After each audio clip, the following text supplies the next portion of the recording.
ایک وظیفہ ہے، بڑا زبردست وظیفہ ہے، جو اس عمل کو کرے گا نا اللہ تعالیٰ اس کو عجیب و غریب مال عطا فرمائیں گے، اور مالی اعتبار سے کبھی بھی وہ پریشان نہیں ہوگا، مالی اعتبار سے کبھی بھی پریشان نہیں ہوگا۔ ایک بزرگ کے پاس میں بیٹھا ہوا تھا، وہ یوں کہہ رہے تھے کہ بیٹا میں نے 35 ملکوں کا سفر کیا، نہ میں نے 1 روپیہ خرچ کیا، نہ 1 روپیے کا کسی سے سوال کیا۔ میں نے کہا حضرت کیا کرتے ہو؟ بولے یہ وظیفہ کرتا ہوں۔ میں نے کہا اچھا۔ میری مدینہ منورہ میں پڑھائی چل رہی تھی، میرے شیخ نے جب میری پڑھائی ختم ہوئی تو ایک ڈائری لے کر آئے، قلم لے کر آئے، مجھے کہا بیٹا لکھیے وظیفہ۔ میں نے لکھ لیا، اور طے کر اس کو کبھی ناغہ نہیں کرے گا، اللہ مالی اعتبار سے کبھی بھی تجھے کسی کا محتاج نہیں کرے گا۔ میں نے لکھ لیا، حضرت نے لکھایا، میں نے لکھ لیا۔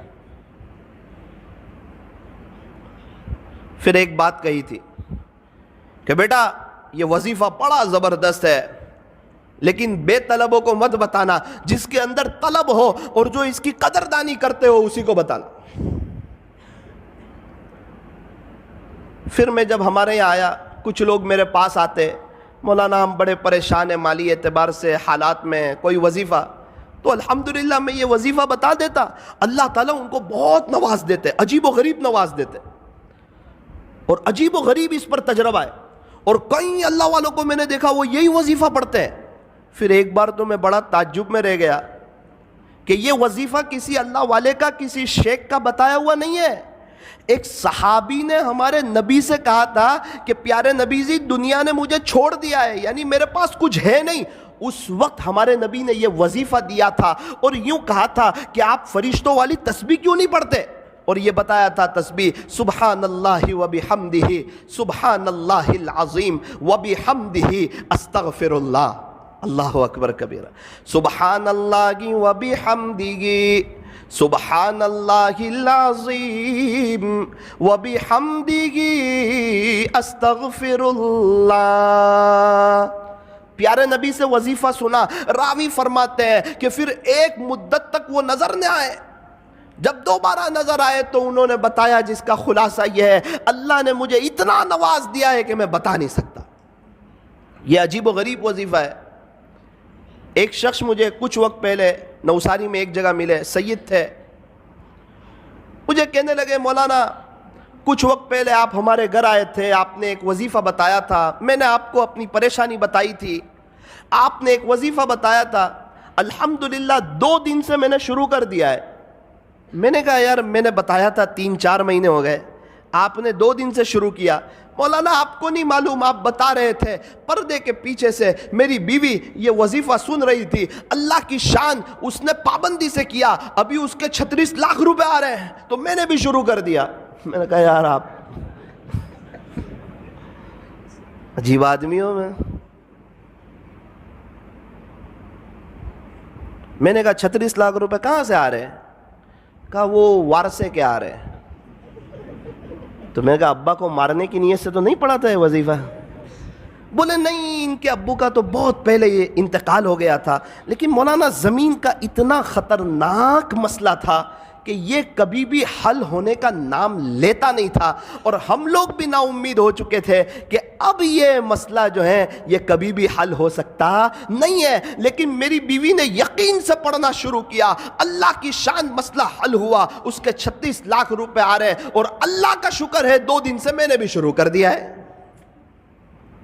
ہمارے نوساری میں ایک بڑے مالدار شخص، ان کے پاس میں بیٹھا ہوا تھا، تو شیخ سے وہ بھی محبت کرتے تھے، مدینہ منورہ کے شیخ سے، تو میں نے ان کو یہ وظیفہ بتا دیا۔ کہنے لگے نا وہ بڑے آدمی ہیں اور ان کا بتایا ہوا وظیفہ کرنا ہی چاہیے۔ میں نے کہا ان کا بتایا ہوا نہیں، پیارے نبی کا بتایا ہوا ہے، یہ کوئی اللہ والے کا بتایا ہوا نہیں ہے، یہ کوئی تجربہ کرنے کا وظیفہ نہیں ہے، یہ تو عمل کرنے کا وظیفہ ہے۔ اچھا کیا بتایا؟ تو میں نے ان کو بتا دیا۔ 2 دن کے بعد مجھے ملے، کہا بیٹا یہ وظیفہ کبھی چھوڑنے جیسا نہیں ہے۔ میں نے کہا کیوں؟ بولے بیٹا پیسہ تو بہت ہے، سب جگہ روکا ہوا ہے، ابھی میں حالات میں تھا کچھ وقت سے، پیسے کے بارے میں ہاتھ میں پیسہ نہیں تھا، زمینیں جائیداد پراپرٹی بہت، ہاتھ میں پیسہ نہیں۔ تو میرا بڑا بیٹا میرے پاس آیا اور یوں کہنے لگا ابا بہت پہلے آپ کے 70,000 روپے میرے پاس تھے، وہ ابھی آپ لے لو 70,000۔ بولے، میں نے بولا پھر؟ بولے اب کبھی یہ وظیفہ نہیں چھوڑوں گا۔ اللہ اکبر کبیرہ۔ اور شیخ خود فرماتے تھے میں نے جس کو بھی بتایا، جس نے بھی یقین سے پڑھا بیٹا آج سب کروڑ پتی ہے، اور جس نے بغیر یقین کے پڑھا وہ جہاں تھے آج وہاں کے وہیں ہیں۔ تو میرے عزیزو ایک بات یاد رکھو، یہ وظیفہ جو ہے یہ بڑا زبردست ہے۔ میں نے ایک سوال پوچھا شیخ سے جس پر وہ مجھ سے بڑے ناراض ہوئے، بہت زیادہ ناراض ہوئے، اور مجھے کہا بیٹا تیرے سے مجھے یہ امید کبھی نہیں تھی کہ تو مجھے یہ سوال پوچھے گا۔ میں نے کہا شیخ یہ جو وظیفہ پڑھیں گے 100 مرتبہ تو صرف رزق میں برکت ہی ہوگی یا ثواب بھی ملے گا؟ تو بہت ناراض ہو گئے۔ ایک مثال سے سمجھایا مجھے کہ 400 روپے کلو کی چائے ہو اور اس پر 50 روپے کی ڈول کی آفر ہو تو تجھے صرف ڈول ملے گی یا چائے بھی ملے گی؟ میں نے بولا وہ تو چائے ملے گی، ڈول فری میں آ رہی۔ بیٹا اسی طرح جب تو یہ اللہ کا نام لے گا، اللہ کی پاکی بیان کرے گا، اللہ کی حمد بیان کرے گا، صبح صبح اللہ سے معافی مانگے گا، اس کا ثواب تو ملے گا۔ یہ تو صرف اسکیم ہے کہ اللہ اس میں رزق میں اضافہ فرمائے۔ اللہ اکبر کبیر۔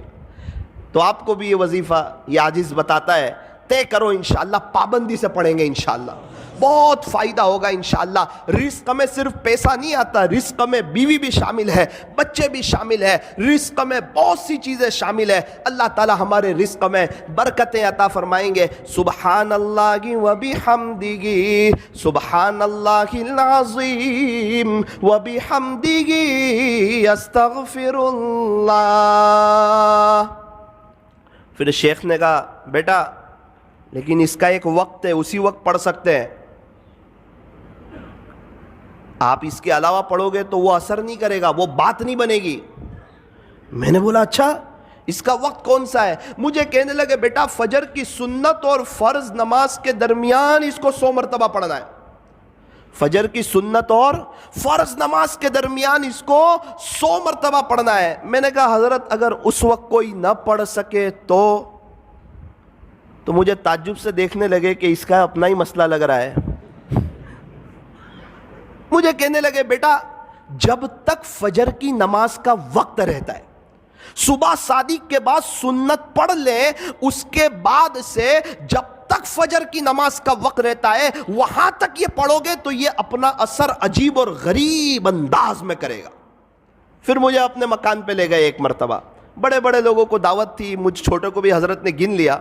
اللہ اکبر کبیرہ، بہت سی نعمتیں دیکھی، مجھے بتانے لگے، اس کی اہمیت سمجھانے لگے کہ دیکھ بیٹا یہ وظیفے کی برکت ہے کہ اللہ تعالیٰ نے مجھے ایسا شاندار مکان دیا، دیکھ بیٹا اس وظیفے کی برکت ہے، ایک کار تو ایسی میرے گھر کے باہر کھڑی ہے جو تیرے ہندوستان میں لانچ بھی نہیں ہوئی ہے، تو وظیفے کو معمولی مت سمجھنا، کبھی چھوڑنا مت، اس کی پابندی کرنا، انشاءاللہ اللہ تجھے بھی بہت نوازے گا۔ اسی وظیفے کی برکت سے کئی سالوں سے اللہ تعالیٰ نے مجھے عجیب و غریب نوازا ہے، میرے اپنے تعلقات والوں کو بتایا ہے، اور اللہ تعالیٰ نے سب کو نوازا ہے۔ تجربہ کرنے کی ضرورت نہیں ہے، یہ عمل کرنے کی ضرورت ہے، یہ کسی ولی کا بتایا ہوا نہیں ہے، یہ پیارے نبی حضرت محمد الرسول اللہ صلی اللہ علیہ وسلم کا بتایا ہوا ہے۔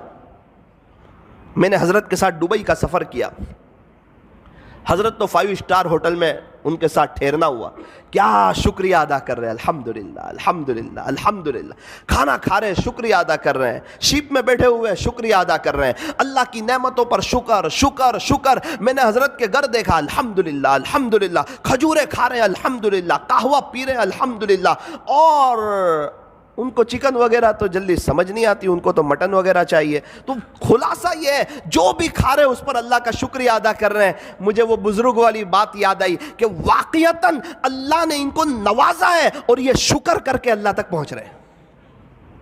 فرمایا اللہ تعالیٰ تک پہنچنے کے دونوں راستے ہیں، بندہ شکر سے بھی پہنچ سکتا ہے، صبر سے بھی پہنچ سکتا ہے۔ یوں فرمایا ہمیشہ خوش رہنے کا آسان فارمولا، ہمیشہ خوش رہنے کا آسان فارمولا، نعمتوں پر شکر کریں، مصیبتوں پر صبر کریں، شکر کرنے والا بھی جنتی، صبر کرنے والا بھی جنتی۔